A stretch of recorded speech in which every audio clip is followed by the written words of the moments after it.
नमस्कार, मी दीपाली राऊत पुरंदर एक्सप्रेसमध्ये आपले स्वागत करीत आहे. सासवड येथे भारतीय संविधान या विषयावर प्राध्यापक सुभाष वारे यांचे व्याख्यान.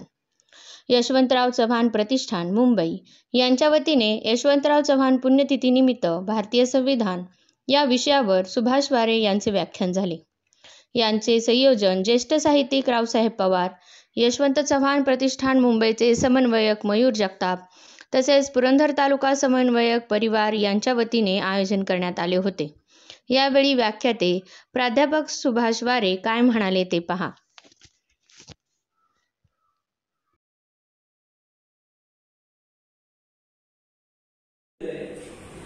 की बाईला आणि बाप्याला समान कामासाठी समान दाम मिळालं पाहिजे. आता या वाक्यामध्ये न कळण्याजोगं काय की बाईला आणि बाप्याला हे माझे शब्द आहे, तिथं स्त्री पुरुष शब्द असले जाते. तर बाईला आणि बाप्याला समान कामासाठी समान दाम मिळालं पाहिजे. समजतंय ना? पुढचं एक एके ठिकाणी असं वाक्य त्या संविधानामध्ये महिला वर्गासाठी सांगतो की बाईच्या प्रतिष्ठेला उणेपणा ज्याला येईल अशा सगळ्या परंपरा सोडून देणं हे नागरिक म्हणून आमचं कर्तव्य आहे.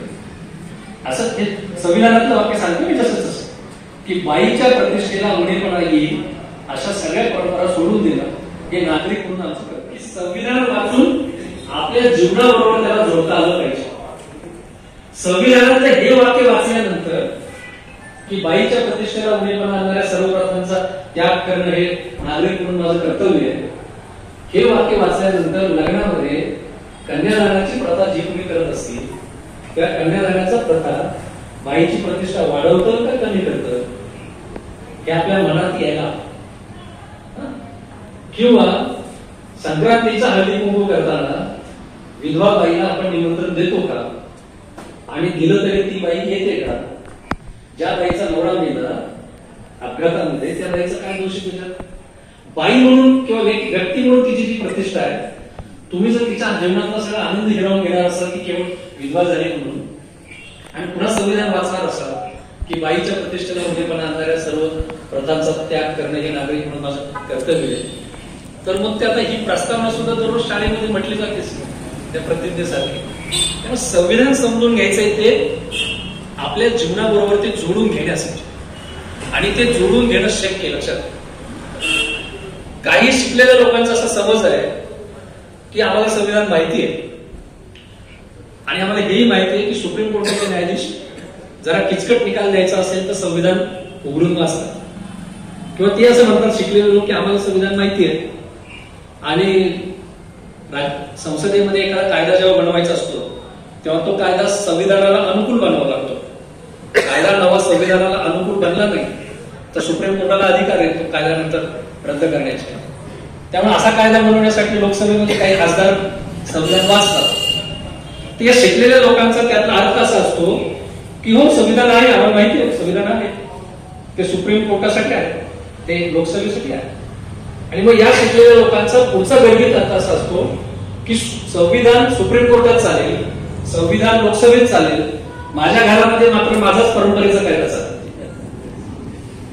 एका देशामध्ये दोन कायदे कधीही अस्तित्वात नसतात. लक्षात, एका देशामध्ये दोन कायदे अस्तित्वात नसतात. संविधान सुप्रीम कोर्टासाठी आहे, संविधान संसदेसाठी आहे आणि संविधान तुमच्या माझ्या घरासाठी पण. उदाहरण घेऊया, उद्या एखादा नागरिक उठून जर असं म्हणायला लागला की संविधानाच्या 25व्या कलमानं मला धर्म पालनाचा अधिकार दिलाय, धर्म स्वातंत्र्याचा अधिकार दिलाय आणि माझ्या घरातल्या महिलेनं बुरखा घालणं हा माझ्या धर्म स्वातंत्र्याचा मुद्दा आहे आणि संविधानानं मला धर्म स्वातंत्र्य दिले, त्यामुळे माझ्या घरातल्या बाईने बुरखा घालण्याबद्दल या देशाच्या कायद्याने मला काही सांगू नये. याचा अर्थ त्याला 25वां कलम कळलेलं बुरखा घालायचा की नाही घालायचा हा त्या बाईच्या मर्जीचा प्रश्न, तो त्या घरातल्या पुरुषाच्या धर्म स्वातंत्र्याचा मुद्दा नाही होऊ शकत. त्यामुळे संविधान हे आपल्या घरासाठी सुद्धा. लक्षात, मी भोर तालुक्यामध्ये लभेरे म्हणून एक गाव आहे, त्या धरणामुळे पुनर्वसित झालेलं ते गाव आहे. तिथे 2 वर्षापूर्वी रात्री 9 वाजता बोलत होतो, 9, 9:30ला. तर मी तास दीड तास तिथे चर्चा झाली आणि तिथे त्या गावात जवळजवळ 99% लोक माणूसरे आडनावाचे, तानाजी माणूसरांची भेट होऊ शकते. आणि माझं उठून झाल्यानंतर मी नेहमीप्रमाणे तुम्ही काही प्रश्न विचारायला सांगितलं तर त्या गावातली जी तरुण मुलं होती तानाजी मालुसरांचे वंशज पण सगळे अल्पभूधारक शेतकरी, 1 एकर 1.5 एकर 2 एकर वर शेतकरी आहेत. आणि तिथे आता रानडुकरांचा आणि मोरांचा इतका त्रास आहे की त्यांनी घरापासून आमची शेती करणं सोडून दिली. ते तरुण प्रामाणिक होते. ते तरुण पुढे आले आणि मला असं म्हणाले की सर आजपर्यंत आम्ही असं मानायचो की संविधान लिहिण्यामध्ये बाबासाहेबांचा जास्त रोल असल्यामुळे बाबासाहेबांनी संविधानामध्ये राखीव जागा घातल्या, बाबासाहेबांनी संविधानामध्ये सामाजिक न्यायाची कलमं घातली, बाबासाहेबांनी आपलं त्यांच्या समाजासाठी जे काही लिहायचं ते लिहिले त्याच्यात, आपलं संविधानाशी काय संबंध असं ती मुलं प्रामाणिकपणे पुढे येऊन म्हणाली. आणि मग पुढे असं म्हणाली की पण तुमचं 1.5 तास ऐकल्यानंतर आमचा हा गैरसमज दूर झाला आणि आम्हाला असं वाटतं आता की संविधानात फक्त राखीव जागा नाहीये, संविधानात फक्त सामाजिक न्याय नाहीये किंवा संविधानातला सामाजिक न्याय फक्त SC ST वर्गासाठी नाहीये. संविधानातला सामाजिक न्याय हा त्या पलीकडे आणखी अनेक वर्गांसाठी, त्यामुळे संविधान हे आमच्यासाठी पण आहे असं तुमचं ऐकलं आम्हाला वाटतं. मी तुम्हाला त्यातले आणखी एक वाक्य सांगतो संविधानात, मग ते कळायला सोपे का म्हणजे तुझ्यावर पाहिजे ही जबाबदारी राज्याची. संविधानामध्ये राज्य हा शब्द जो येतो तो अलीकडे आपण जो म्हणजे महाराष्ट्र राज्य, पंजाब राज्य अशा अर्थाने नाही. संविधानातला राज्य हा शब्द स्टेट अशा अर्थाने. स्टेट म्हणजे पुन्हा महाराष्ट्र स्टेट असं नाही, राज्य व्यवस्था.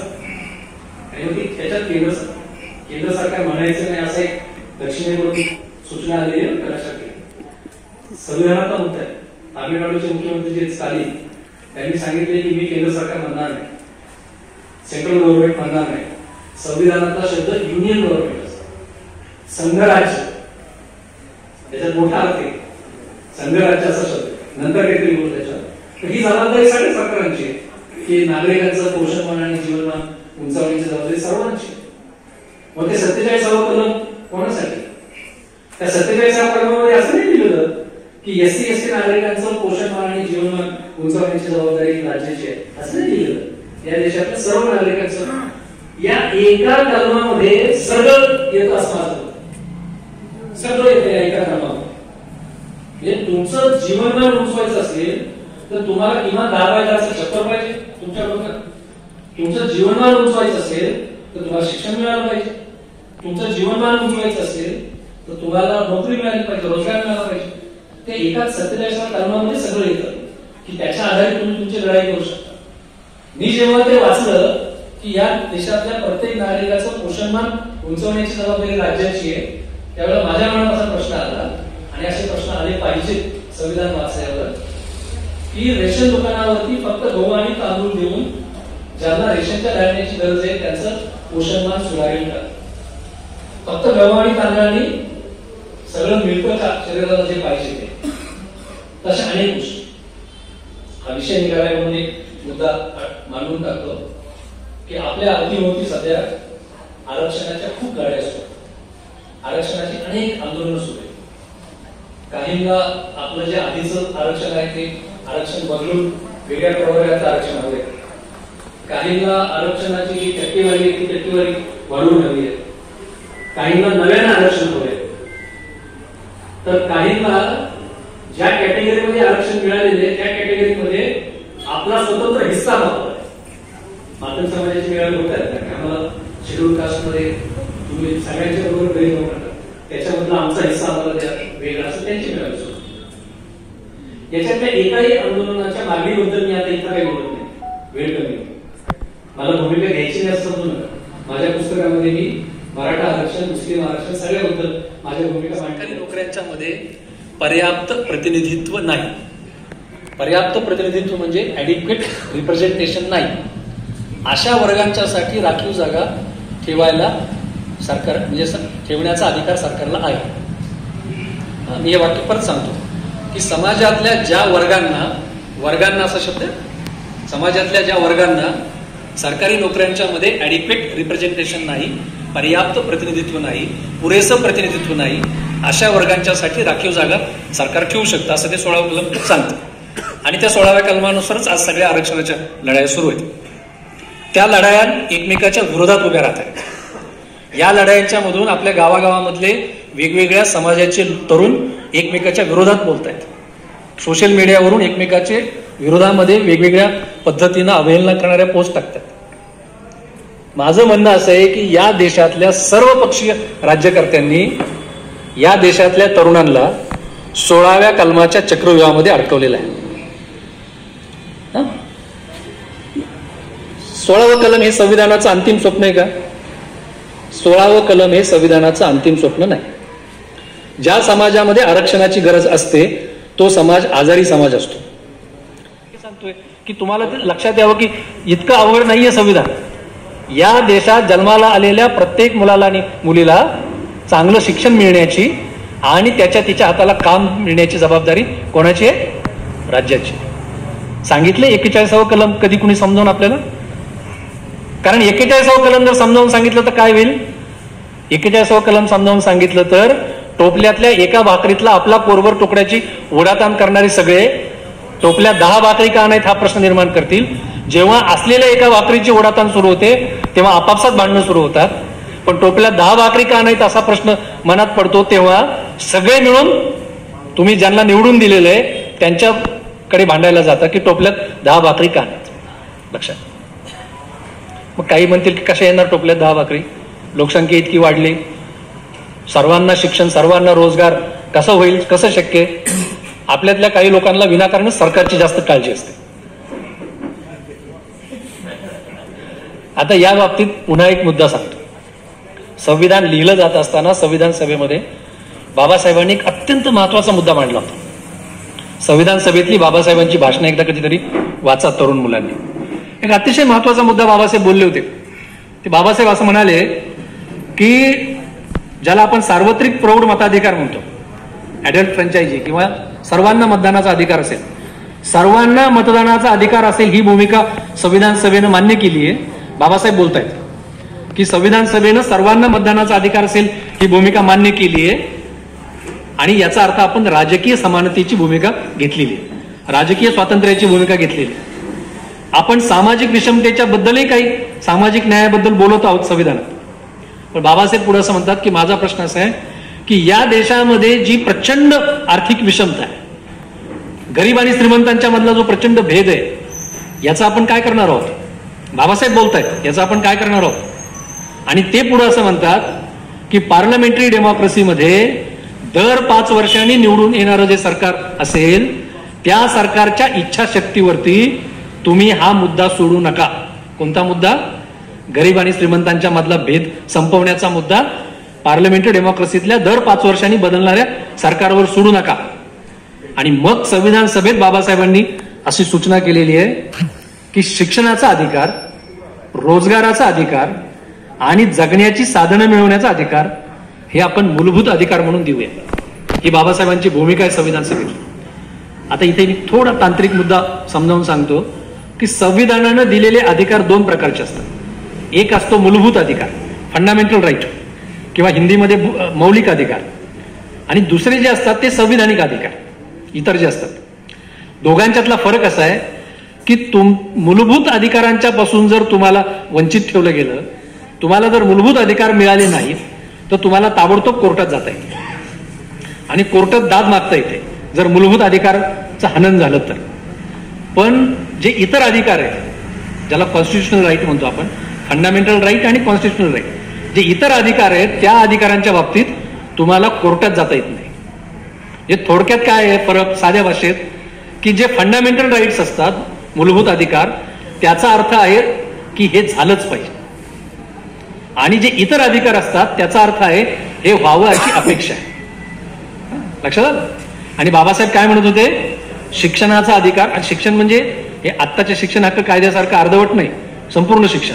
शिक्षणाचा अधिकार, रोजगाराचा अधिकार हे मूलभूत अधिकार म्हणून देऊया ही बाबासाहेबांची इच्छा होती संविधान सभेत. पण संविधान सभेतल्या बाकीच्या सदस्यांनी त्याला विरोध केला. संविधान सभेच्या निवडणुका जाहीर झाल्यानंतर बाबासाहेबांनी ठरवलं की आपण संविधान सभेत जायचं, आणि मग संविधान सभेत जाण्यासाठी त्यांनी मतदारसंघ शोधायला सुरुवात केली. त्यांना सुरुवातीला मुंबईमधून उभं राहायचं होतं, संविधान सभेच्या निवडणुकीला. पण त्यांच्या लक्षात आले की इथं काँग्रेसचं बहुमत आहे. आणि अर्थात काँग्रेस आणि त्यांचा पक्ष दोन वेगवेगळे पक्ष होते. बाबासाहेबांचा शेड्यूल कास्ट फेडरेशन आणि काँग्रेस. निवडणुका जाहीर झाल्यानंतर प्रत्येक पक्षाचं काम हेच असतं की आपले लोक जास्त निवडून यायला पाहिजे. बाबासाहेबांनाच लक्षात आले की इथून काँग्रेसचे लोक आपल्याला निवडून येऊ देणार नाही. बाबासाहेब कुठून निवडून आले माहिती आहे? आत्ताचा जो बांगलादेश आहे, जो त्यावेळेला भारतात होता, त्या बांगलादेश मधल्या एका मतदारसंघातून बाबासाहेब उभे राहिले. कारण तिथे दलित आणि मुस्लिम निवडून आलेले वोटर जे होते त्यांची संख्या होती पर्याप्त, आणि तिथून ते संविधान सभेवर निवडून आले. मला तुम्हाला सांगायचे की बाबासाहेबांच्या पक्षाकडे पुरेसं बहुमत नसताना बाबासाहेबांनी ठरवलं की आपल्याला संविधान सभेत जायचंय. पण बाबासाहेब इतके विजनरी होते की त्यांना हे माहित असणार की देशभर जे आमदार निवडून आलेले त्याच्यात काँग्रेसचं वर्चस्व आहे, त्यामुळे संविधान सभेत सुद्धा काँग्रेसचंच वर्चस्व असणार. हे काय बाबासाहेबांना न कळण्याची ते काही हे नव्हते, त्यांना ते समजत होतं की अंतिमतः तिथे काँग्रेसचंच वर्चस्व असणार. आणि तसंच होतं. हे अनेकांना माहित नाही की संविधान सभेच्या बैठका जर दुपारी 2ला सुरू होणार असतील तर त्यावेळेच्या काँग्रेस पक्षाच्या बैठका आधी फक्त काँग्रेस पक्षाच्या आधी 10ला सुरू व्हायच्या.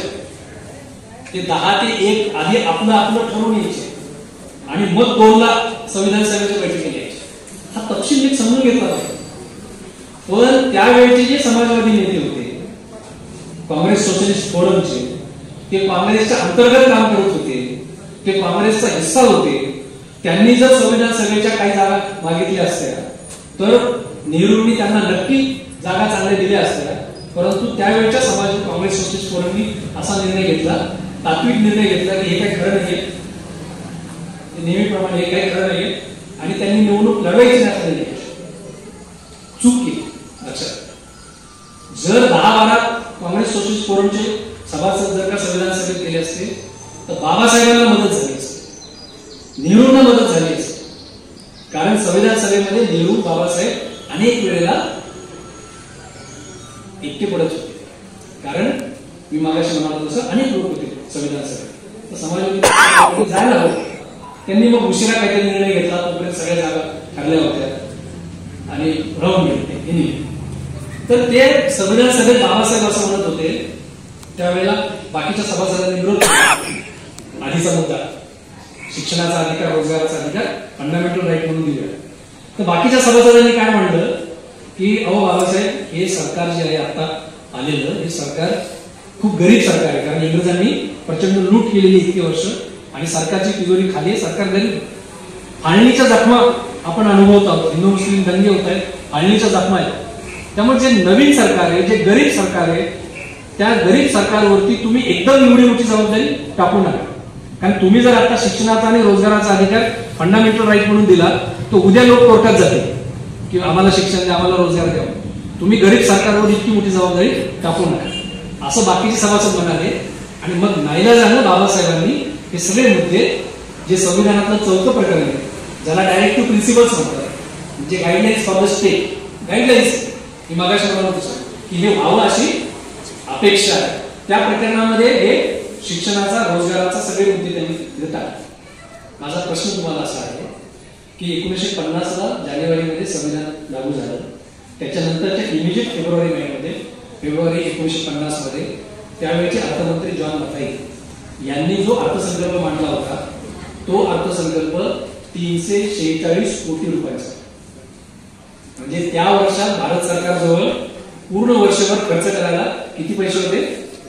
346 कोटी रुपये. आणि 2 वर्षापूर्वी जो अर्थसंकल्प मांडला गेला या देशामध्ये, तो अर्थसंकल्प माझ्या मते, मला आता एक्झॅक्ट फिगर आठवत नाही पण ते जवळपास असेल, तो अर्थसंकल्प 28 लाख कोटी रुपयाचा. लक्षात घ्या, भारत सरकारची खर्च करण्याची ऐपत 346 कोटी रुपयावरून 28 लाख कोटी रुपयापर्यंत पोहोचली. आता तर सरकार गरीब नाही राहिलं ना. म्हणजे आम्ही एक आंदोलन चालवतोय बाहेर आता की आता बाबासाहेबांची इच्छा पूर्ण करा, आता सरकार गरीब राहिलं नाहीये, आता शिक्षण आणि रोजगाराचा अधिकार फंडामेंटल राईट म्हणून द्या. पण हे अर्थात पुढचे मी सांगतो की नाईलाजानं 4थ्या प्रकरणामध्ये जे सगळं लिहिलं, पण ते लिहिताना जे त्या 4थ्या प्रकरणाचं पहिलं कलम जे 37वा कलम, त्या 37व्या कलमाची रचना बाबासाहेबांनी अशी केली की या प्रकरणामधले जे अधिकार आहेत हे जरी फंडामेंटल नसले, आता इथे वाक्य संविधानात सांगतो मी तुम्ही नंतर वाचा, बाबासाहेबांनी काय लिहिलं की या प्रकरणामधले सगळे अधिकार हे जरी फंडामेंटल नसले, जरी कोर्टात दाद मागण्याजोगे नसले, तरी कायदे बनवणाऱ्या सभागृहांनी ही मुद्दे सगळे फंडामेंटलच मानावे, मूलभूतच मानावे.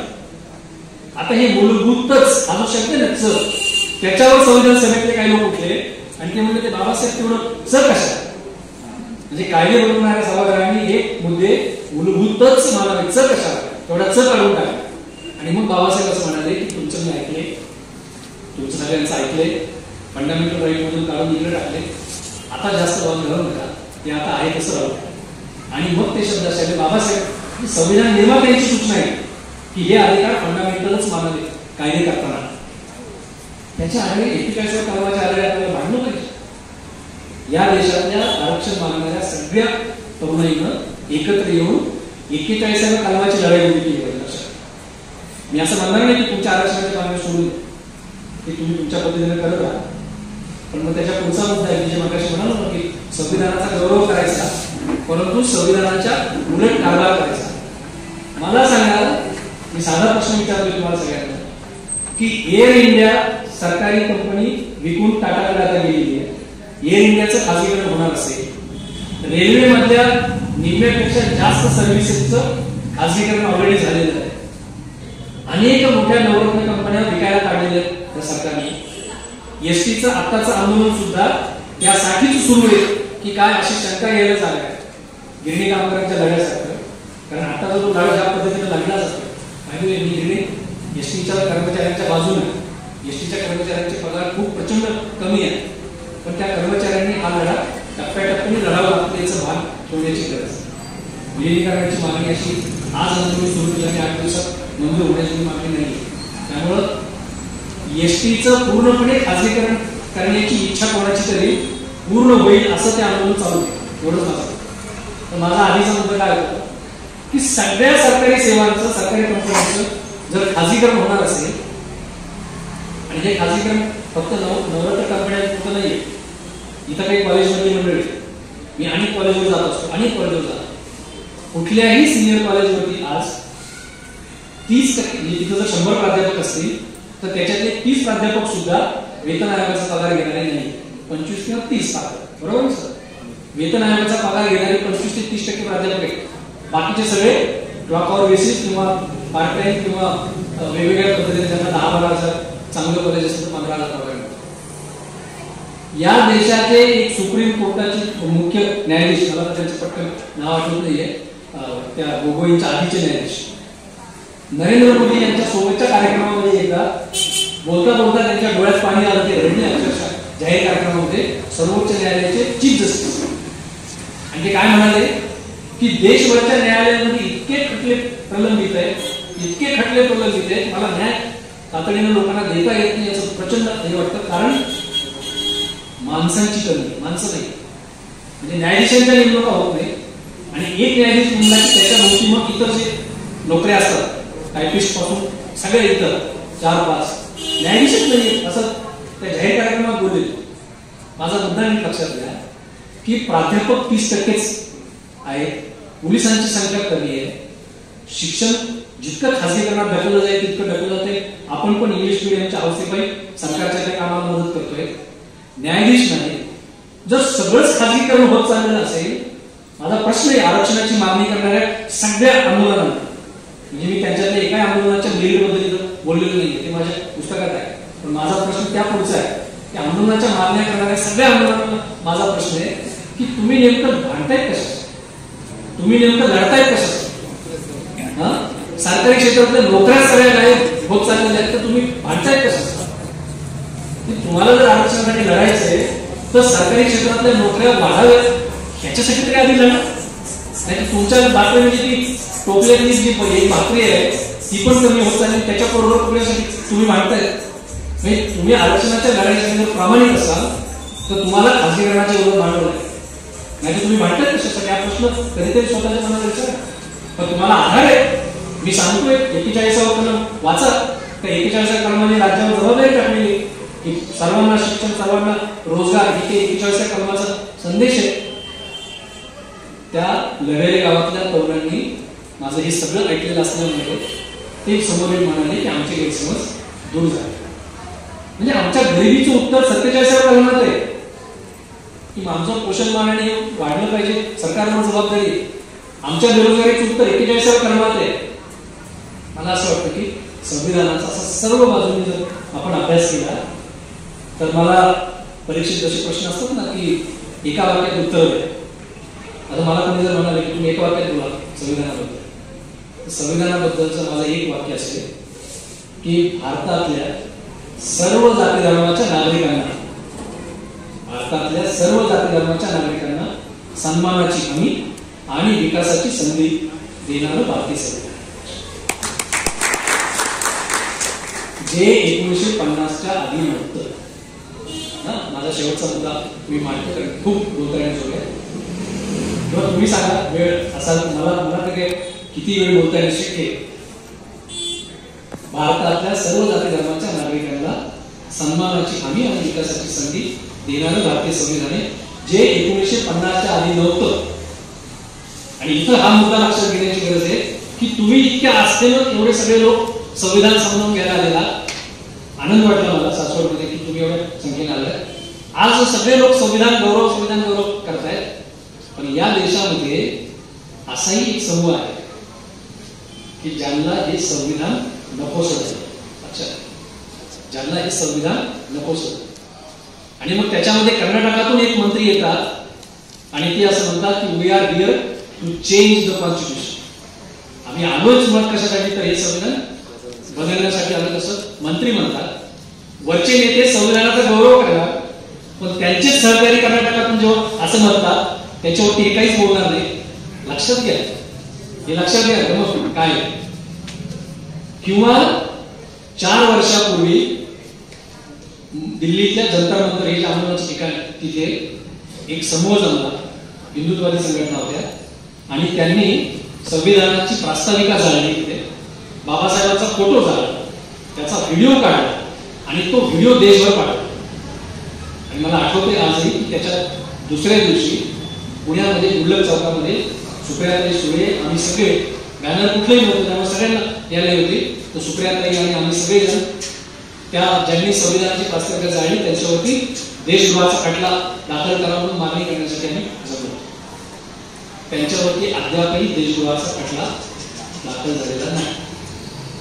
मला आठवण करा की देशद्रोह म्हणजे काय, त्याच्यावरती मी शेवटी 5-7 मिनिटं मुद्दा बोलेल, हा महत्वाचा आहे. पण मुद्दा इथे की तुम्हाला मला संविधानाचा गौरव करावासा वाटतोय, पण या देशातल्या एका समूहाला हे संविधान जाळावंसं वाटते का? हे गमत नीट लक्षात आहे. का जाळावंसं वाटतं?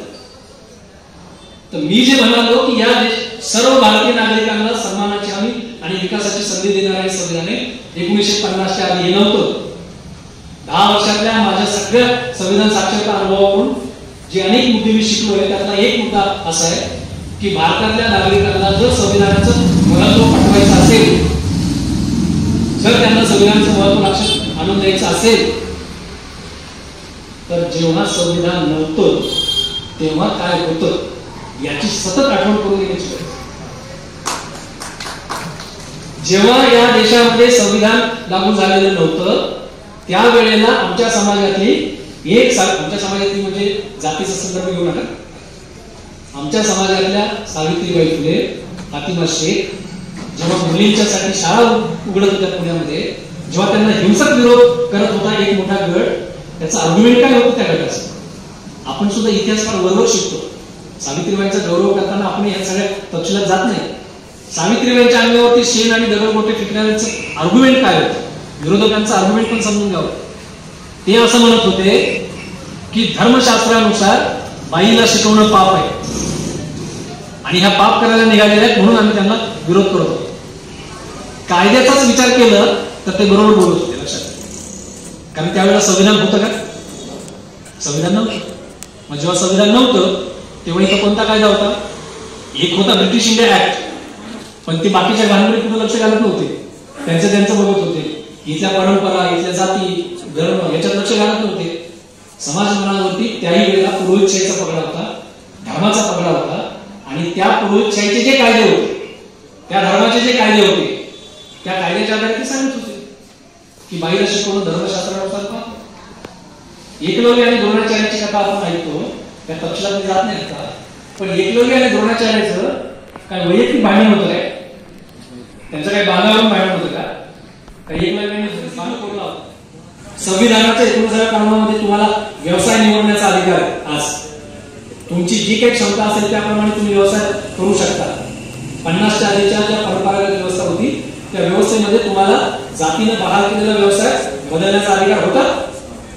मग आज जेव्हा संविधानातले 19व्या कलम तुम्ही वाचता की आम्हाला व्यवसाय हवा तो करण्याची अधिकार आहे, त्यावेळेला कुठेतरी त्या परिस्थितीचा विचार करावा लागेल ना की ती जी व्यवस्था होती ती आम्हाला नव्हतं. आम्ही भटके विमुक्तांचं एक आंदोलन चालवत आहोत. अत्यंत प्रश्न, गंभीर प्रश्न आहेत भटके विमुक्तांचे. आज जे लोक आपली ओळख आज आंदोलन शोधतायत, त्याच 19व्या कलमामध्ये संचार स्वातंत्र्य दिले की तुम्हाला देशामध्ये हवं तिथं जाता येईल असं संचार स्वातंत्र्य दिले. परंतु त्याही वेळेला आणि आजही काही प्रमाणात भटके विमुक्त नागरिकांना एका गावावरून दुसऱ्या गावाला जायचं असेल तर वर्दी द्यावी लागायची ना त्या गावातल्या पाटलाला. मला सांगा की त्यावेळच्या कायद्याप्रमाणे जर आज एखादी मुलगी कॉलेजमध्ये गेली आणि मला ऍडमिशन हवी म्हणाली आणि जर प्रिन्सिपल असं म्हणाले की नाही बाईला शिकवणं धर्मशास्त्रानुसार पाप ऍडमिशन देत नाही, ती मुलगी जर सभ्य नसेल तर वाजवी ना त्या प्रिन्सिपलच्या कानाखाली. का? कारण संविधान तुमच्या सोबत आहे. आज कोणाला फिरताना जिथे जाताना कुठेही कोणाला वर्दी द्यावी लागत नाही, संविधान तुमच्या सोबत आहे. असे अनेक अधिकार मिळाले. आणि म्हणून संविधान जर नीट समजून घ्यायचं असेल तर संविधानाच्या आधीच्या समाज व्यवस्थेमध्ये आपण कुठे होतो. अरे पण मित्रांनो, एकलव्याची गोष्ट सोडून द्या, भटके विमुक्तांची गोष्ट सोडून द्या. शिवाजी महाराजांनी जे रयतेचं राज्य उभं केलं, 18 पगड जातीच्या मावळ्यांना सोबत घेऊन पहिल्यांदा इतिहास घडला या देशामध्ये. आणि त्यांना जेव्हा असं वाटलं की आपल्याला राजा म्हटलं जावं, काय भूमिका घेतली होती या देशातल्या पुरोहितांनी? इतक्या सहजपणे विसरता येण्याजोगी ही भूमिका. तुम्ही राजे नाहीत.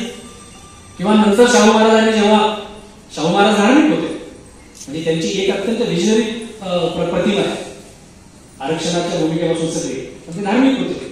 कोल्हापूर पंचगंगेच्या नदीकाठी पंचगंगेमध्ये जेव्हा स्नान करायचे तेव्हा त्यांचा खासगी मधला पुरोहित मंत्र म्हणायचा. जरा अभ्यास असणारे एका त्यांच्या मित्रांनी शाहू महाराजांना सांगितलं की शाहू महाराज म्हणजे ते संस्थानामधून त्या पुरोहिताचा पगार जात नव्हता, हे यांच्या स्वतःच्या इथून देत होते. तर म्हणजे जरा त्या पुरोहिताला विचारा की तो कोणते मंत्र म्हणतो. आजही तुमची इथं बसलेल्या अनेकांना माहित नसेल. आणि कार्यकर्त्याला पण असं वाटतं की जे नाकारायचं आहे तिकडे लक्ष द्यायचं, अभ्यास करावा लागतो. आजही 2 प्रकारचे मंत्र आहेत. आजही 2 प्रकारचे मंत्र आहेत. एक आहे पुराणोक्त मंत्र आणि एक आहे वेदोक्त मंत्र. जरा अभ्यास करून कधीतरी जर घातली सत्यनारायणाची पूजा घालू नका असं मी आवाहन करेल. पण जर घातलीच तर त्या विचारात आला की तू कोणते मंत्र म्हणतो. शाहू महाराजांचा पगार घेऊन जो पुरोहित काम करत होता त्या पुरोहितानं शाहू महाराजांना सांगितलं तोंडावरती की 2 प्रकारचे मंत्र असतात. वेदोक्त मंत्र हे ब्राह्मणांसाठी असतात, पुराणोक्त मंत्र हे शूद्रांच्यासाठी असतात. आणि त्या पृथ्वी 21 वेळा निक्षत्रिय केली. कुणी त्याचं नाव काय? परशुरामाने 21 वेळा पृथ्वी निक्षत्रिय केलेली असल्यामुळं 2च जाती आहेत, एक तर ब्राह्मण आणि जे ब्राह्मण नाहीत ते सगळे शूद्र. तुम्ही ब्राह्मण नाहीये त्याच्यामुळे मी तुमच्यासाठी पुराणोक्त मंत्र म्हणतो, ब्राह्मणांच्यासाठी वेदोक्त मंत्र म्हणत नाही. केवढं धाडस, केवढं धाडस. ते धाडस फुकाफुकी नव्हतं, कारण नंतर लोकांनी थेट त्याच्या बाजूने उभे राहिले. लोकांनी थेट त्या पुरोहिताची बाजू घेतली नंतरच्या टप्प्यावर. तर इथल्या संविधाना आधीच्या समाज व्यवस्थेनं छत्रपती शाहूंना सोडलं नाही, शिवाजी महाराजांना सोडलं नाही. आज समानतेच्या आधारावरती जे संविधान तुम्हाला बोलण्याचा अधिकार देते की तुम्हाला अत्यंत कुठं जर तुमचा असा अपमान होणार असेल तर तुम्ही संविधानाचा दाखला देऊन त्या अपमानाच्या संदर्भात दाद मागू शकतात. तर त्या संविधानाला आपल्याला नीट समजून घेण्याची गरज झाले. काय लक्षात घ्या, आपला मुद्दा कुठून सुरू झाला होता की काही लोकांना या संविधानाबद्दल एवढा राग का झालंय. असं की 1950च्या आधी मतदानाचा अधिकार मुठभर लोकांना होता. 1950च्या आधी शिक्षणाचा अधिकार मुठभर लोकांना होता. 1950च्या आधी संचार स्वातंत्र्य सगळ्यांना नव्हतं. 1950च्या आधी प्रॉपर्टी धारण करण्याचा अधिकार सुद्धा सगळ्यांना नव्हता. मालमत्ता धारण करण्याचा अधिकार सगळ्यांना. 1950च्या आधी इथल्या व्यवस्थेमध्ये मुठभर लोकांना विशेष अधिकार होते. आणि हे अधिकार जे मुठभर लोकांना होते ना, ते फार लांब शोधायला जायची गरज नाही. काय असेल, फार लांबचे शत्रू दाखवले ना की बोलणं सोपं असतं. गावाच्या चावडीवर बसून दिल्लीतल्या सरकारच्या भ्रष्टाचाराबद्दल बोलणं सोपं असतं, पण गावाच्या अप्रोच रोडमध्ये काय झालं त्याच्याबद्दल बोलणं अवघड असतं. तसं लांबचे शत्रू दाखवणं सोपं असतं. हे संविधानाच्या आधीच्या व्यवस्थेत विशेष अधिकार होते. त्याच्यात सगळ्या घरातले पुरुष पण येतात, त्या पुरुषांना पण विशेष अधिकार होते. संविधान लागू झाल्यानंतर 50च्या आधी ज्यांना ज्यांना विशेष अधिकार होते, मग ते जमीनदार असतील, सरंजामदार असतील, अख्खी पुरोहितशाही असेल, त्यांच्या लक्षात आले की ह्या संविधानानं काय केलं. म्हणजे आपले विशेष काढून घेतले आणि सर्वांना समान अधिकार. त्यांच्या डोक्यातली ही जी कसरत आहे ही गेली की 50च्या आधी आम्ही कुठेतरी विशेष होतो, आम्ही वेगळे होतो. 50च्या आधी या संविधानानं आम्हाला सगळ्यांच्या बरोबर एका रांगेत आणून बसवलंय.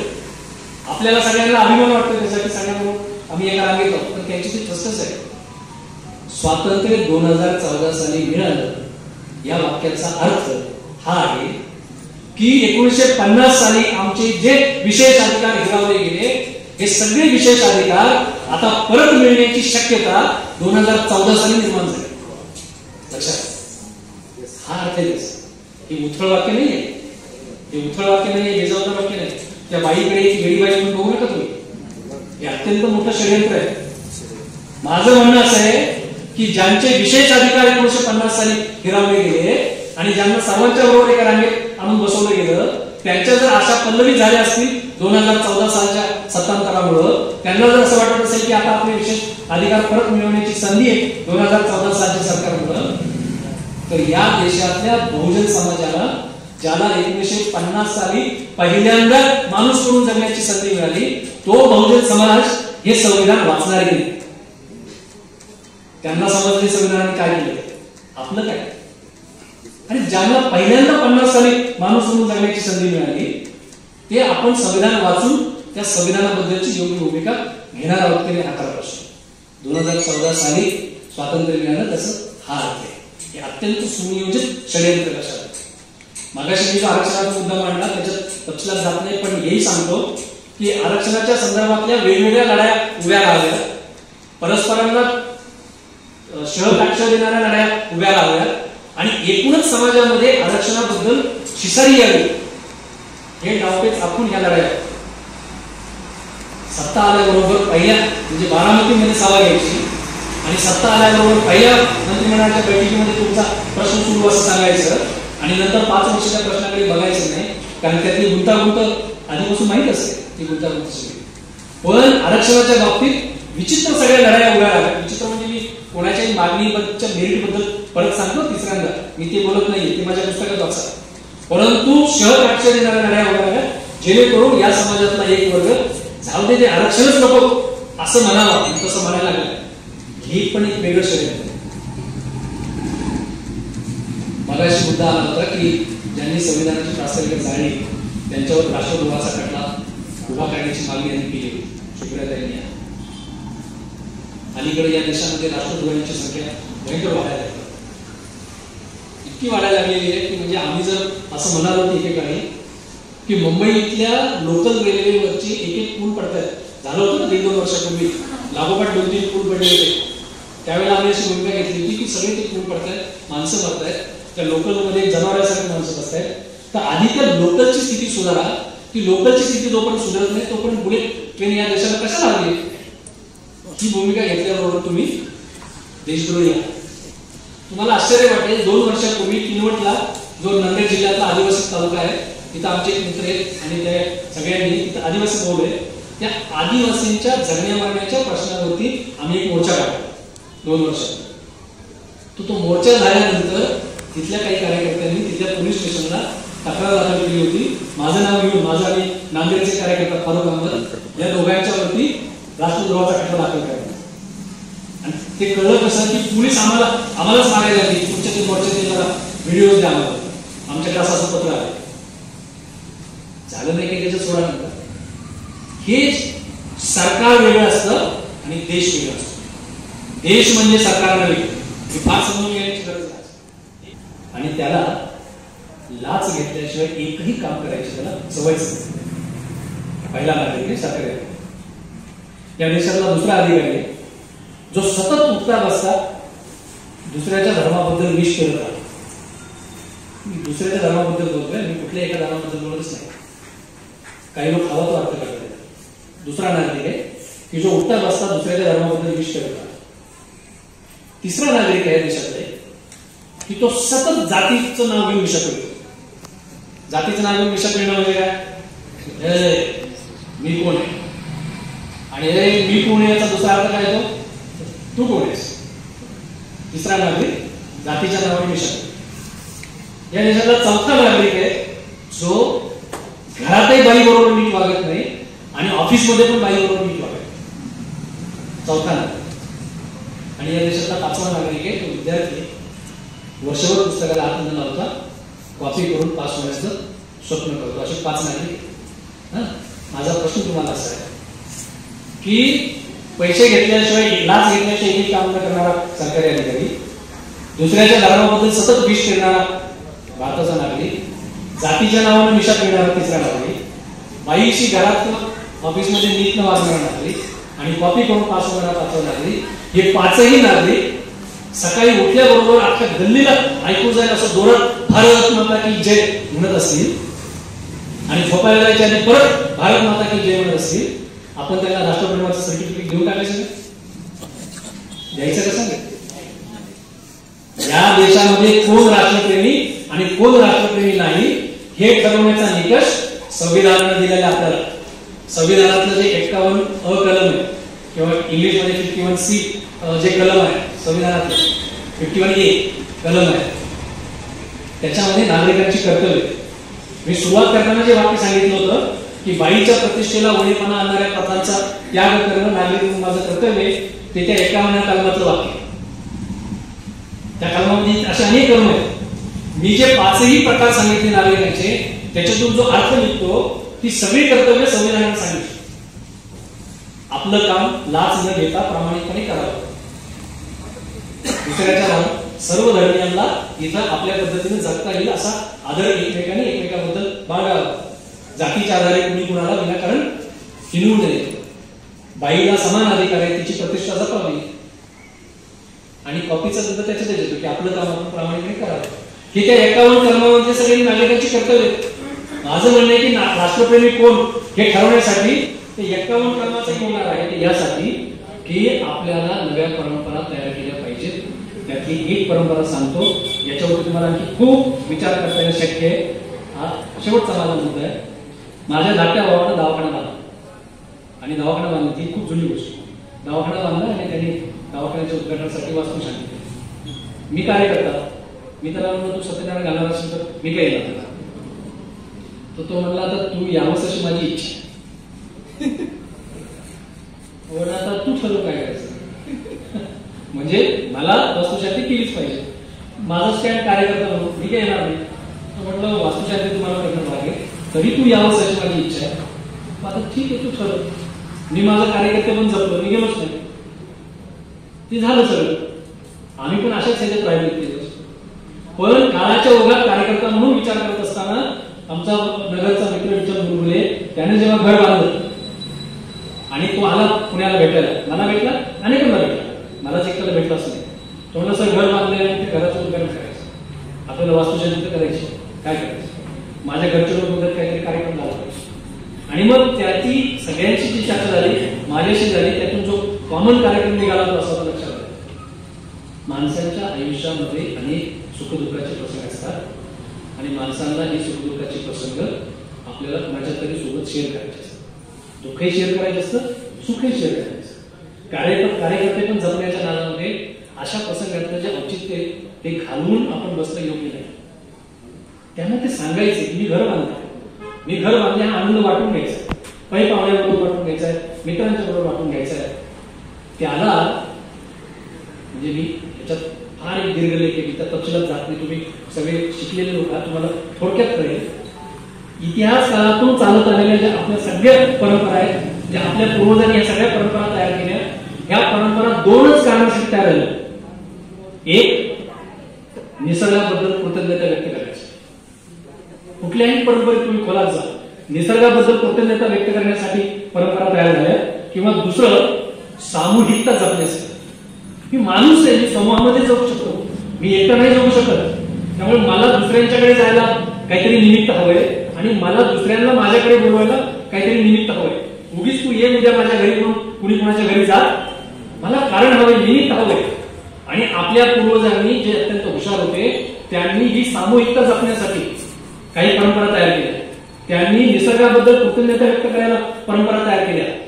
पुरोहितांनी नंतरच्या टप्प्यावरती या परंपरांच्या बरोबर आपलं कर्मकांड जोडलेले, जी त्यांच्या पोटापाण्याची सोय, आपल्या पोटापाण्याच्या सोयीसाठी ते कर्मकांड जोडलं. आम्ही पुरोगामी चळवळ म्हणून सगळंच नाकारत सुटलो, आम्ही कर्मकांड नाकारायचं म्हणून सगळ्याच परंपरा नाकारल्या. त्या परंपरामधल्या निसर्गाबद्दल कृतज्ञता व्यक्त करण्याचा जो आविष्कार होता तोही नाकारला, सामूहिकता जपण्याचा जो आविष्कार होता तोही नाकारला. आम्हाला आता पुढच्या काळामध्ये जे अवैज्ञानिक आहे, जे शोषण करणार आहे, जे विषमता पसरवणार आहे, तीनच गोष्टी परत सांगतो, जे अवैज्ञानिक आहे, जे शोषण करणार आहे आणि जे विषमता पसरवणार आहे ते बाजूला काढून, ते नाकारून जे अस्सल परंपरा आहे ती स्वीकारली आहे. आणि मग आमच्या मित्रांनी काय केलं सांगतो तुम्हाला. त्यांनी पत्रिका काढली आणि त्या पत्रिकेमध्ये असं लिहिलं की प्रत्येक व्यक्तीच्या आयुष्यामध्ये आपलं घर होणं हा एक अत्यंत आनंदाचा प्रसंग असतो. आमच्या आयुष्यातला आनंदाचा प्रसंग आम्हाला काही पाहुणे आणि नातेवाईकांच्या सोबत, मित्रांच्या सोबत वाटून घेण्याची इच्छा आहे. या निमित्तानं आमचं घर बांधण्यासाठी जे जे हात राबले त्या राबणाऱ्या हातांचा सत्कार कार्यक्रम ठेवलेला आहे. तुम्ही सगळेजण जेवा. आणि 200 लोक जेवले. मग तो प्लंबर, तो मजूर, ते गवंडी, प्लास्टर करणारा, फरशी बसवणारा, सगळ्यांचा त्यांनी सत्कार केला. त्यांना साडी चोळी दिली, कपडे दिले आणि आलेल्या लोकांना सांगितलं छान कार्यक्रम झाला, तुम्ही आता जेवा आणि जा. याचं तपशिलात बोलणं शक्य आहे, पण मी एवढंच सांगतो की आपल्या परंपरा निसर्गाप्रती कृतज्ञता व्यक्त करणाऱ्या होत्या, सामूहिकता जपणाऱ्या होत्या. नंतरच्या काळात पुरोहितांनी आपलं कर्मकांड त्याच्याबरोबर जोडलेले, ते कर्मकांड नाकारून अस्सल परंपरा ज्या आहेत त्या अशा विवेकी स्वरूपामध्ये आपल्याला केल्या पाहिजेत. म्हणून आता अलीकडे आम्ही लग्न सुद्धा अत्यंत उत्साहामध्ये, अत्यंत आनंदात नाचत गात, परंतु आधी म्हणाल तसं अवैज्ञानिक काही नाही, विषमता पसरवणारं काही नाही आणि शोषण करणारं काही नाही, पण बाकी मस्तपैकी हसत खेळत असं लग्न आम्ही करतो. हे करत करत आपल्याला संविधान जपलं पाहिजे. संविधान दिनाच्या निमित्तानं तुम्ही सगळेजण आलात आणि इतक्या शांतपणे एवढ्या वेळ तुम्ही ऐकत असतात, तुम्हाला सर्वांना मनापासून वास्तुशांतीपासून ते संविधानाच्या मनशांतीपर्यंतचा प्रवास अतिशय सुंदर पद्धतीने आपण मांडला.